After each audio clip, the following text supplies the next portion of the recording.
anymore. But good morning, everyone. You know, it's my pleasure to stand here as the mayor of the municipality of Chatham-Kent. You know, on behalf of the council, I want to welcome you to our community, especially to our Convention Conference Center, which we have here. It's something that council started to change, made a change. We needed a Convention Conference Center, better than the old armories we used to have. And one of the things is we have this nice brand new building that we enjoy, which we're welcome to host guests. Because one of the things by hosting guests to this community is that we can educate you.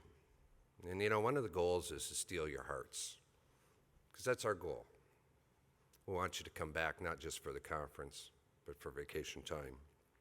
So it is my pleasure to be a part of today with the symposium that is being held, which is very important for us as we move forward about educating each other, but most of all, gather information to make change. You know, your experience has brought to the table a number of initiatives, and I'll address a few of those. But I want to talk a little bit about the diverse community. You know, you've heard about the Underground Railroad. Well, you know, you're going to get the experience. It's not the trials and trails that they followed back then, but it's the experience.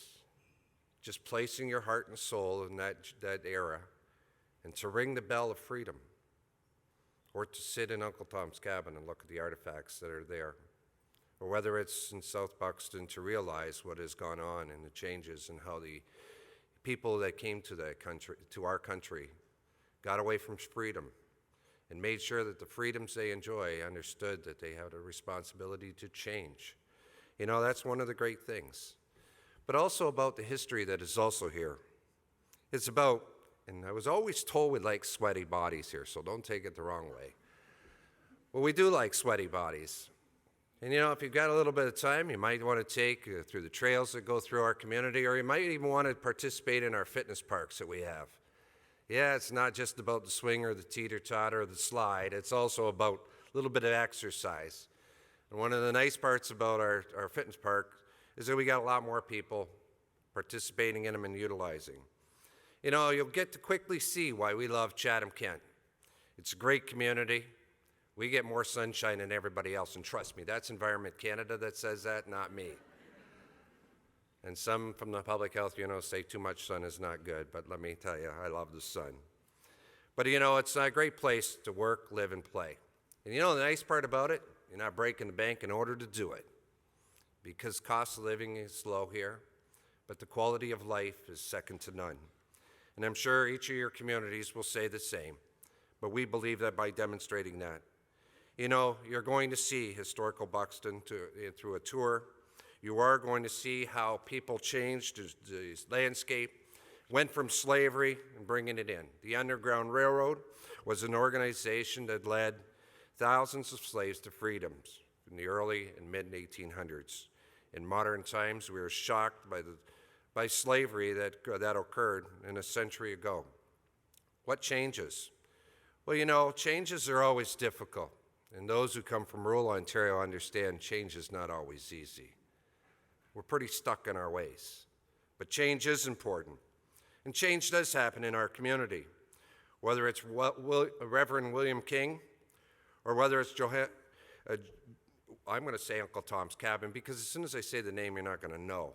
But you know Uncle Tom's Cabin because it's in the books. And whether it's Marianne Shad Carey, the journalist who took on and making sure that you had the rights to freedoms. It's the struggles they had and the legal rights that they had in order to make sure that people knew they had a responsibility, but freedom come with a price, and the price is of making sure you had social justice in mind.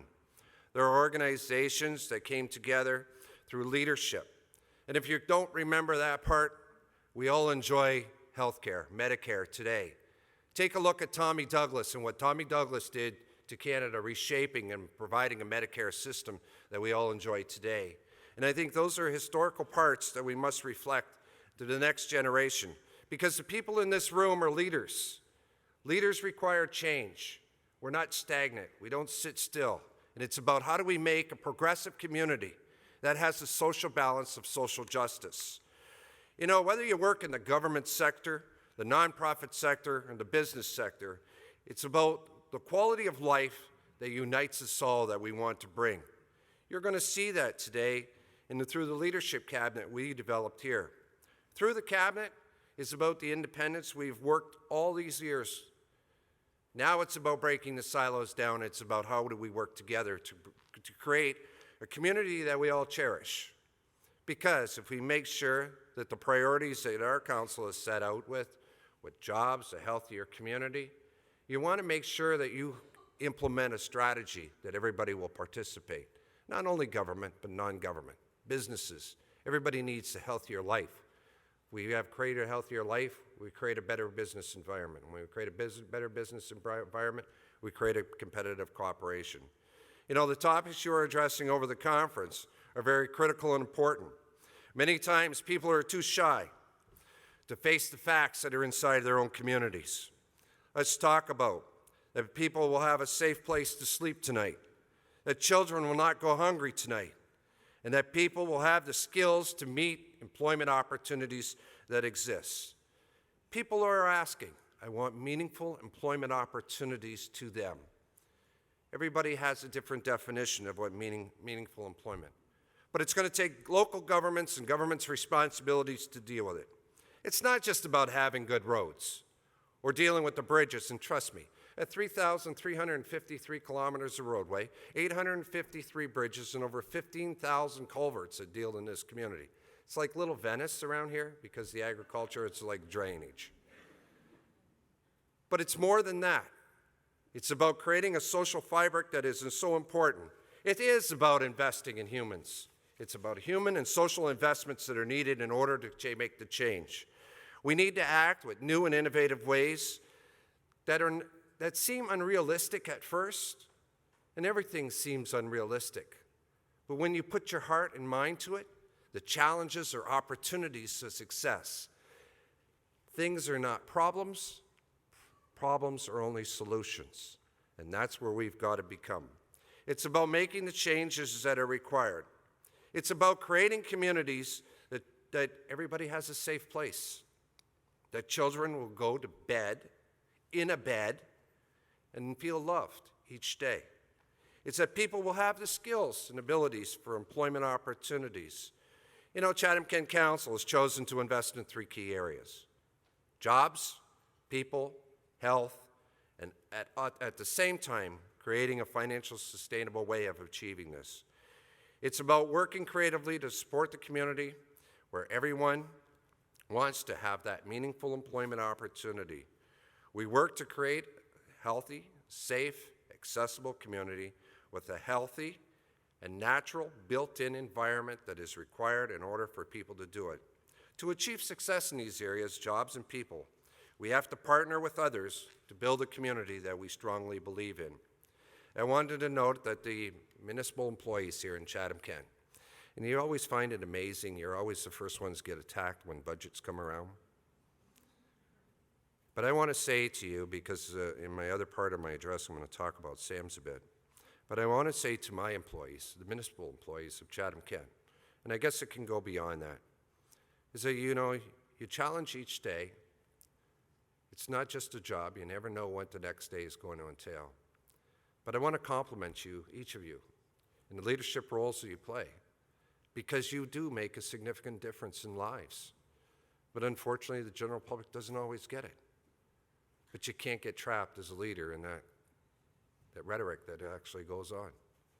It's about supporting and maintaining our employees with continuity, with training, but most importantly is the innovation opportunities that exist in those minds that work with people each day. Because that change is going to create a social fabric network throughout Ontario and throughout my community that is so important. So today is about, and your conference is about making a difference. It's about installing the leadership that is there. And you know, I want to speak on a few areas that I think are so important. Is that first, you need to dare to dream. And others did it in our history, and why can't we? Dare to dream. Second is to lead. Don't always wait for somebody else. I always find it interesting when others said, Randy, why are you running for provincial politics? Well, I ran in 1990. I was 30 years old, and I wasn't a lawyer or a doctor. I was an auto worker, and they said, you can't make it. Well, I made it. And then people said, why are you running for mayor in 2006? You should run for council first. Because I've always believed in leadership. Leaderships don't follow. Leaderships lead. Change brings us where we are today. So, it's about you, the people who can influence, the people who deal with it on a day-to-day basis. It's about bringing back the ideas of a community that we all want. You will be providing advice to the ministry consultation. And I want to talk about SAMS, because I sit on 3 organizations. I'm the head of the Western Wardens.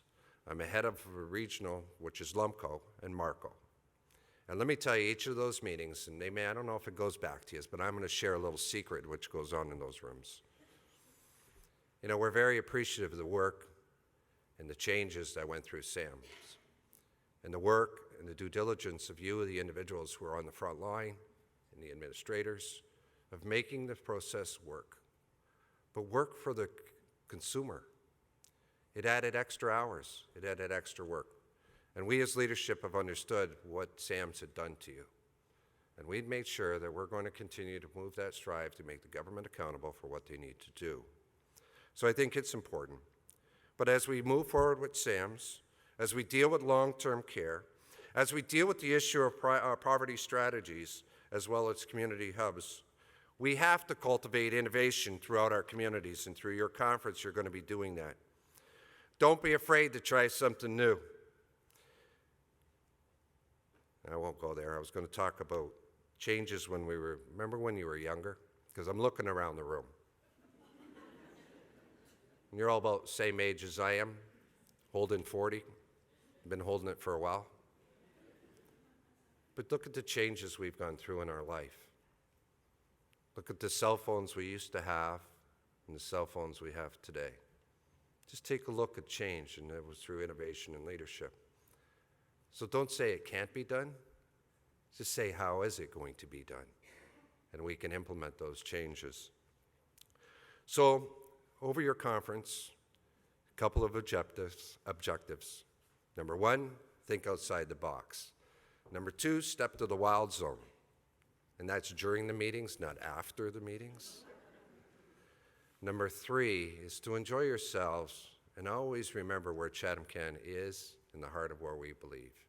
Because if it's not the cultural activities, it's the lakes. Because as we described, Chatham-Kent is about cultivating growth from shore to shore.